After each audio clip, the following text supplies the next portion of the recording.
What's going on, guys? Today we're going to be talking about Star Wars! You were the chosen one! You said you would destroy the Sith, not join them! Bring balance to the Force! Not leave it in darkness! Now, today we're going to be talking about, if you haven't guessed it by that, Kenobi. Now, this show has had a lot of hype, and it has a lot of feelings towards it. Those who love the prequels and those who did not like the prequels. And we don't need to get into how much I love Star Wars. You can see that from previous, videos and just now. And I have to say, from a kid that grew up watching the prequels and then realizing later on in life that they're not as good as they were, and that is okay to think that. I like aspects of the prequels, but generally they're not good. And when I found out that Ewan McGregor was coming back to play Kenobi, and then they also had Hayden Christensen involved, I was excited yet worried at the same time. And I can say that the show had some really great highs, and then really real lows. And in this episode, we're just going to get into a ton of spoilers. So if you haven't seen the show, I would do recommend it if you do love Star Wars and you do appreciate Ewan McGregor and Hayden Christensen for their performances that they attempted to do in the show. But that's my only warning. So we're going to get into this now. So Kenobi takes place in the time frame after Revenge of the Sith into A New Hope. And it's like 10 years later, I want to say. And it takes place where Kenobi is just still on Tatooine and he's still looking after Luke. And he somehow is sucked into this galaxy far away again, where he's traveling around a bunch of different places because Leia was kidnapped by Inquisitors, and now Kenobi has to go and find her and save her. Now, the problem with the story is that sometimes it feels a little too convoluted for things, right?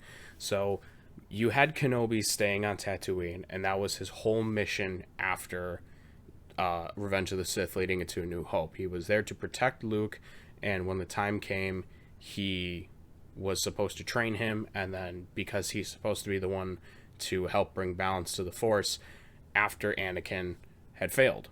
So when that is presented to you, and then now you're going to take a big swing and kind of change things up and make Kenobi kind of do a bunch of other things, I was interested to see what they would do. And I did enjoy a lot of the stuff that they did with that. I think the torment and the guilt that Obi-Wan possesses in the show post Revenge of the Sith is shown really well in this series. I think they explore it phenomenally.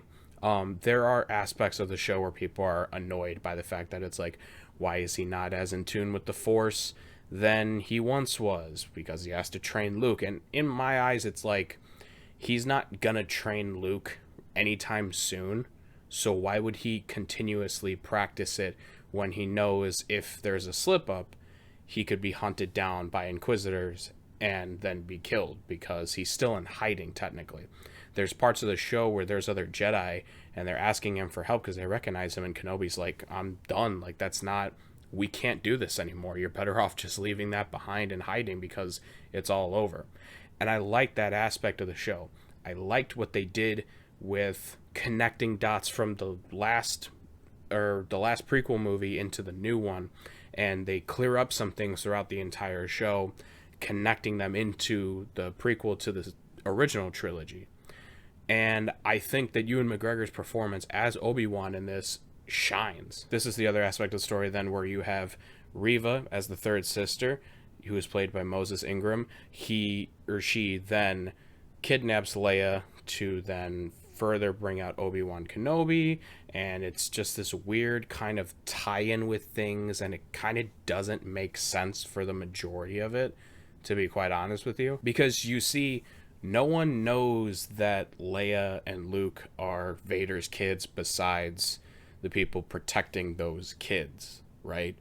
Like, no one else should know that. So the fact that she's just stealing Princess Leia to, like, rise in the ranks and draw in Obi-Wan, like, it just, that part of the story really doesn't make any sense. And that's where a lot of the friction comes in with the show, is that they start to deal with a lot of, like, Inquisitor political stuff, like, within their little, like, 4-person group or whatever it is. and like it muddies down the whole Obi-Wan Kenobi story, and it's something that we didn't really need to see. Now, I was appreciative and thought that, okay, that's something to fill up the time in some of these shows, and I think there is a universe where that makes more sense and it's done better. But for the purposes of this story, I don't think it was handled well. Because, like, I thought Leia was pretty good in the show for the most part. I had my annoyances with her in episode 2, and she has sprinkled throughout the rest of the series, like, not so many great moments.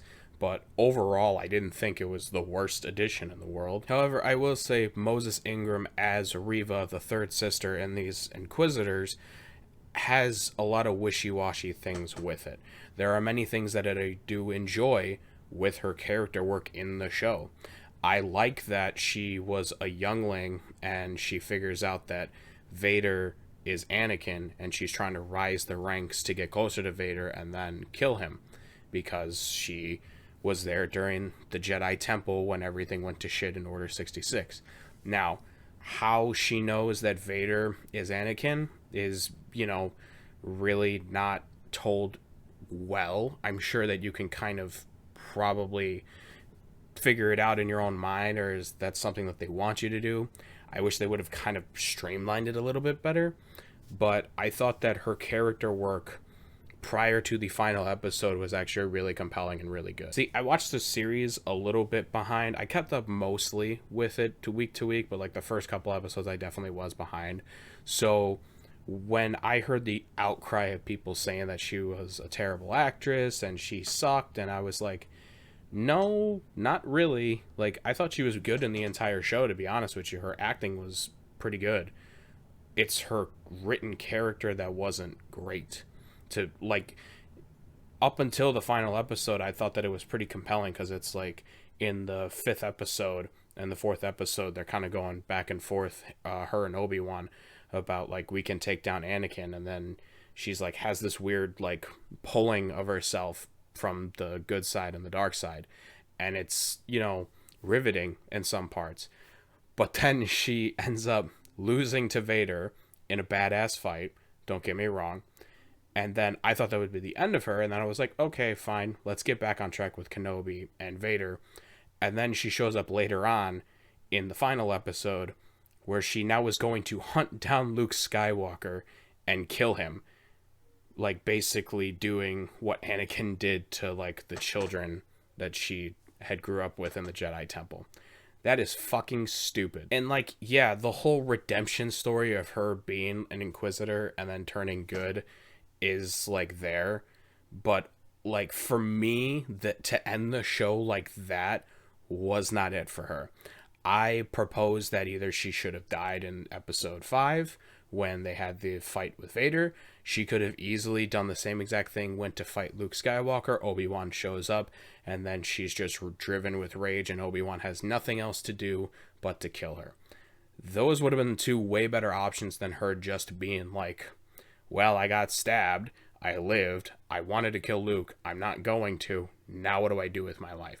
She just throws away her lightsaber, and now she's like gonna live among the people. And while yes, I've rambled on quite a bit about how I thought that Reva's story was not great entirely, I will revert back to some positive stuff in the show though, and I thought that Hayden Christensen in the show for what he did was actually really good. You see, when he was announced as coming back as Darth Vader, I had the anticipation that he was gonna do some flashback stuff, probably within Revenge of the Sith, like when they were doing Clone Wars stuff and all that sort of thing, because I was like, you can really get any actor to play Vader because you can do voice modifications. You just need the guy to stand in the suit.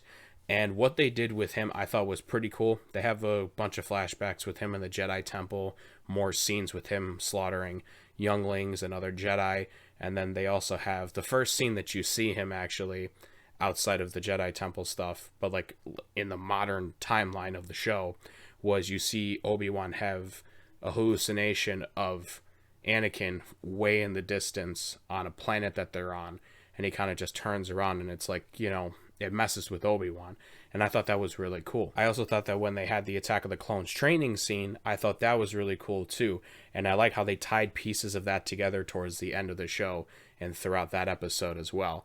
Hayden Christensen really brought a better effort into the show. I thought maybe the direction was a little bit better with him. He has a really great scene at the end of the show where him and Obi-Wan are fighting, Vader and Obi-Wan, and then he gets his mask cut open, and you see like the face behind the mask. Like Obi-Wan can now see like what Anakin truly looks like now post Mustafar, and they have a really good heart-to-heart. And Obi-Wan, it's like the best scene in the show where Obi-Wan's like, I'm sorry I failed you, and then Anakin being like, you didn't fail me, you didn't kill Anakin Skywalker, I did. And then this is Obi-Wan's realization, and now his acceptance that his friend is now dead. Darth Vader killed Anakin, he didn't. So it ties up that loose end in A New Hope now, where he tells Luke that Vader killed Anakin. But alas, the only other thing that I feel needs to be very much pointed out in this show is how the production is very wishy-washy. Star Wars is a part of Disney. Disney has a shitload of money. Why I feel the need to now say that this whole show, with its camera work up and down the fucking show, and some of the set pieces, and some of the other things involving like what time and money would be like a necessity for it to make it look good, does not. It doesn't meet standards for shows and other movies that I've seen on a pretty much lower budget than what they could have been given. Like, there's so many scenes of like shaky cam, and it's disgusting, it's disorienting. Like, here's the thing, if in the series where Owen, who talks to Obi-Wan in like the first episode, and then Reva comes in and is asking people if they've seen a Jedi, if the camera didn't do this, we're gonna get a little intimate here, being like, do you know where the Jedi are? Then I think the show would have been a lot better. You see, because it takes away the moment. Like, when I'm noticing that the camera is unsteady, and I'm noticing that all these things about the show are like being, you know, brought down a little bit because the production is so bad, it irritates me. Like, why are all these scenes looking like shit? Like, there's emotional, the final scene of the show with, or the showdown of Obi-Wan and Vader, has close-up shaky cam stuff. Let the camera sit on these characters. Like, what are we doing here? Like, the only time that like a fight had some pretty good shaky cam element stuff that I thought worked for the moment was when Obi-Wan and Vader fight for the first time, and Obi-Wan's kind of caught off guard by it. I think that that works a lot because Obi-Wan, again, is caught off guard. Like, during that episode, he's on a planet and Vader shows up and he kills like people in a town to draw him through, and then they have a fight, and then he gets burned. Like, Vader, like, all the stuff with Vader was dope. Like, everything about Vader, he was so badass. The raw anger and emotion that he exuded with that fight, ripping down a ship and then like tearing it open to get Obi-Wan in there, like, all that stuff was great. But then they have choreography fights later on, and they have other scenes where it's just shaky the whole time, and I'm like frustrated at the fact that that was the directorial choice. And then one of the final things in the series, though, that is a nice touch that they add to it is where they have Obi-Wan find Qui-Gon Jinn in the deserts of Tatooine, and then they go off and they train, so thus completing the cycle and making it more like we're back on track as far as timeline goes. So it was a nice touch to see Liam Neeson come back as that character.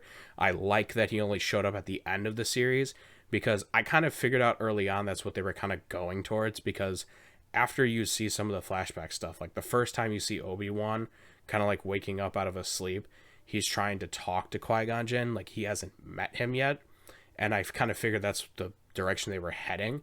And I did enjoy when they gave us that at the end of the show. All in all, I think Obi-Wan had a lot of potential, and I think it hit a lot of things, but it also had a lot of things going against it as well.